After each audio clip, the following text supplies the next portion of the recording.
अरे तेरे सिवा कोई मेरे जज्बात में नहीं, आंखों में वो नमी है जो बरसात में नहीं।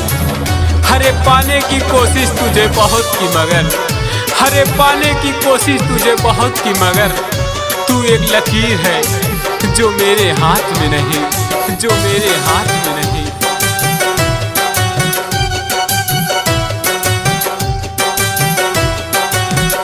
लोर अखिया से हमारा बहादी हलू, लोर अखिया से हमारा बहादी हलू, जान हमारा के तू ही भुला दी हलू, जान हमारा के तू ही भुला दी हलू।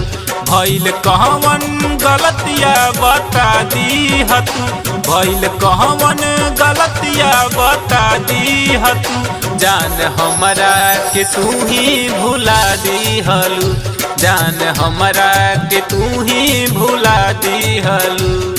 अरे ना जाने कौन सी शिकायतों का हम शिकार हो गए, जितना दिल साफ रखा उतना गुनहगार हो गए।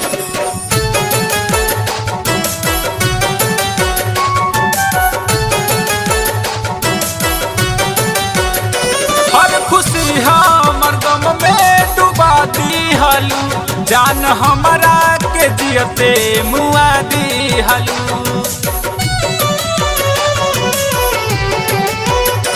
हर खुशी हमर गम में डुबा दी हलू, जान हमारा के जियते मुआ दी हलू। प्यार होला कहम के सिखा दी हलू, प्यार होला कहम के सिखा दी हलू, जान हमारा के तू ही भुला दी हलू, जान हमारा के तू ही भुला दी हलू। हर वक्त तेरे आने की आस रहती है, हर पल तुझसे मिलने की प्यास रहती है। सब कुछ है यहाँ बस तू नहीं, इसलिए शायद ये जिंदगी उदास रहती है।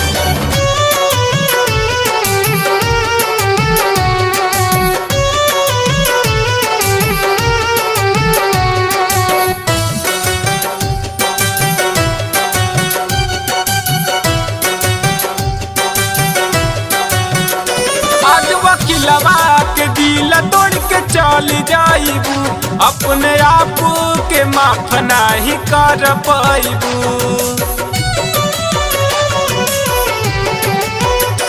आज गजेंद्र के दिल तोड़ के चल जाइबू, अपने आप के माफ नहीं कर पाइबू।